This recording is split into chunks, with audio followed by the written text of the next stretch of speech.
Bienvenue sur la chaîne YouTube Génération Transition où je te partage un conseil par jour pour entrer sereinement dans ta vie d'adulte.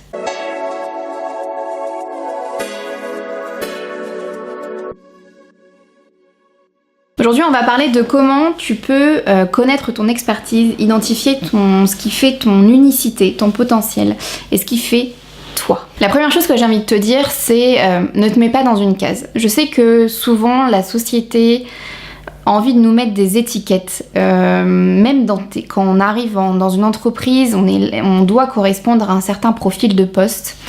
En France, il va être grand temps que les entreprises comprennent que copier exactement une personne sur un profil donné n'est plus possible.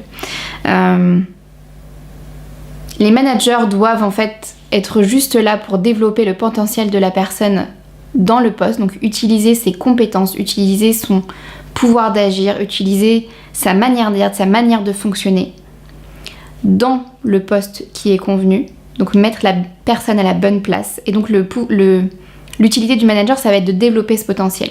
Donc toute la partie technique d'un manager, elle doit être déléguée. Le manager, il doit être là juste pour développer le potentiel de la personne qu'il a en face de lui. Donc l'idée, c'est de comprendre que tu utiliseras toujours ton expertise, même si c'est dans des domaines différents. Donc, ta manière de fonctionner est la même, mais tu peux l'utiliser dans différents domaines. Et donc, c'est toi qui choisis ta propre étiquette. Deuxième question pour comprendre ton expertise, c'est quelles sont les actions où tu prends le plus de plaisir? Qu'est-ce que tu fais dans ta vie où tu kiffes ta mère, où tu t'amuses, où t'as pas du tout l'impression de t'ennuyer et qui font que tu pourrais y passer des heures, tu pourrais même le faire gratuitement.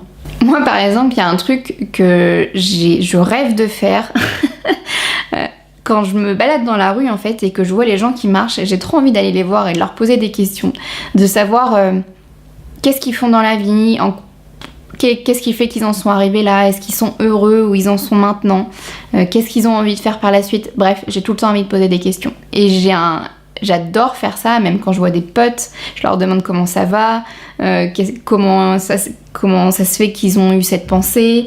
Enfin, tu vois, j'ai toujours envie de poser des questions et c'est un kiff, quoi. Même dans mon travail, du coup. Troisième chose, et c'est lié du coup à la deuxième question, c'est qu'est-ce qui s'est passé quand tu faisais cette action? Par exemple, moi, quand je pose des questions, je vais essayer de m'ajuster à ce que la personne me dit. Tu vois, quand une personne, je lui dis ouais, comment ça va, etc., qu'elle me dit ouais, ça va, aujourd'hui j'ai fait ça, etc., par exemple, je suis allée faire les magasins, du coup, je vais reposer une autre question derrière pour savoir qu'est-ce qu'elle a acheté ou qu'est-ce qu'elle aurait aimé acheter, en quoi c'était important pour elle d'acheter ce truc-là, enfin, tu vois, et du coup, je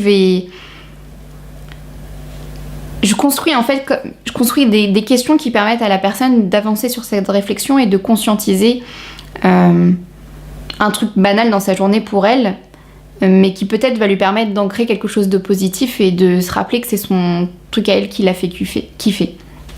Voilà, donc toi, dis-moi qu'est-ce que tu pressens quand tu te fais plaisir, dans les actions où tu te fais plaisir, et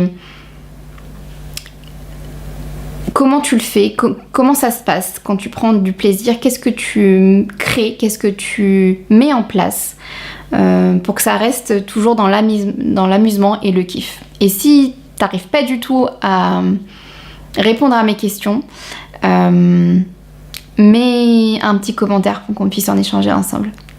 Et abonne-toi. À la prochaine vidéo. Bye.